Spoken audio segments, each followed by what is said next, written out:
প্রায় 4 বছর আগে নৃশংসভাবে খুন হয়ে যান চুঁচুড়ার রায়বেড়ে এলাকার বিষ্ণুমাল নামে এক যুবক। খুন করে শরীরের টুকরো টুকরো দেহাংশ চারিদিকে ফেলে দেওয়া হয়। বিভিন্ন জায়গা থেকে তার দেহাংশ উদ্ধার করে পুলিশ।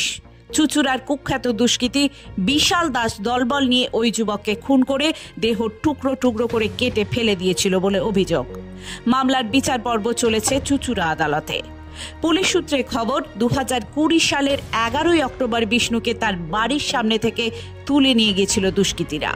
তারপরে চাপদানি এলাকার একটি বাড়িতে তাকে খুন করে দেহ 6 টুকরো করে প্লাস্টিকের ব্যাগে ভরে বিভিন্ন জায়গায় ফেলে দেওয়া হয়।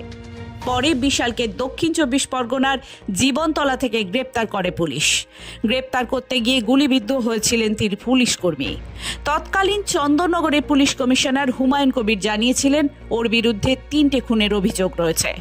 দীর্ঘ 4 বছর ধরে হুগলি চুঁচুড়া জেলা সদর আদালতে মামলা চলার পর 4 বছর পর বিষ্ণুমালের হত্যাকাণ্ডের 9 জনকে দোষী সাব্যস্ত করলেন মহামান্য আদালত। পরিবারের লোকেদের বক্তব্য, যে 9 জন দোষ করেছে তাদের অবিলম্বে ফাঁসি দিতে হবে। আপনারা সবাই জানেন যে ঘটনাটা হয়েছিল 11/10/2020, 4 বছর হতে চলল।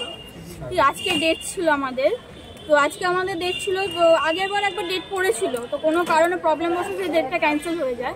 তো আজকে যখন ডেট পড়লো, আজকে শুধু দোষী সাব্যস্ত হয়েছে, এখনো পর্যন্ত কোনো রকম সাজা ঘোষণা হয়নি। তো আমরা আইনের কাছে একটাই প্রত্যাশা রাখছি, আমি, আমার বাবা, আমার মা, পাড়ার সবাই, যে 9 জনের 9 জনকে যেন ফাঁসি দেওয়া হয়, কাউকে যেন না ছাড় দেওয়া হয়। বিনা দোষে ওরা আমার ভাইকে কেটে নিচ্ছে আমার কাছ থেকে, ওরা যেন কোনো রকম ভাবে ছাড় যাতে না পায়, ব্যাস আমার এইটুকু। কোনো রকম যাবজ্জীবন আমি চাই না, আমি চাই ওদের 9 জন খালি ফাঁসি হোক। যে কষ্ট হবে আমার ভাইকে ওরা মেরেছে, সেই কষ্ট যেন ওরা পায়, সবাই যাতে বুঝুক, আর কোনো মায় যাতে কল যাতে না কাটি হোক। আমি চাই না যার কোনো মায়ের বিনা দোষে তার চোখে তাদের কাছ থেকে কেড়ে নেওয়া হোক। জনকে তো বেকসুর খালাসও করে দিয়েছে। আমি আর কি বলবো বলেন, এত প্রমাণ থাকা সত্ত্বেও, এত কিছু থাকা সত্ত্বেও যদি আদালত যদি আমাদের দিকে যদি না আসে, একজনকে বেকসুর যদি খালাসি করে, আমরা কি করবো? আমরা তো ওনার দিকে তাকিয়ে আছি, আমরা তো সাধারণ মানুষ, আমাদের মধ্যে অত পয়সা নেই যে আমরা অত কিছু করতে পারবো। আমরা যদি সাধারণ মানুষের পাশে যদি আইন যদি না থাকে, তাহলে আমরা কি করবো? এখনো সাজা তো ঘোষণা করেনি, শুধু দোষী সাব্যস্ত করেছি। দেখছেন তো অনবরত, যতবার আমরা এসেছি আমার বাবাকে না তো মাকে শুধু অনবরত অনেক কথা বলেছে ওরা, শুধু বলেছে আমরা বেড়া থাকবো তোদের দেখছি। তাহলে বলুন আমাদের নিরাপত্তা কোথায়?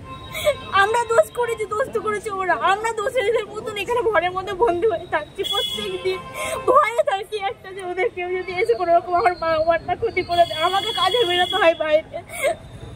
তাহলে বলুন আমরা কোথায় যাবো? মানে সাধারণ মানুষ কোথায় যাবে যদি ওরা যদি এরকম ভয় থাকে?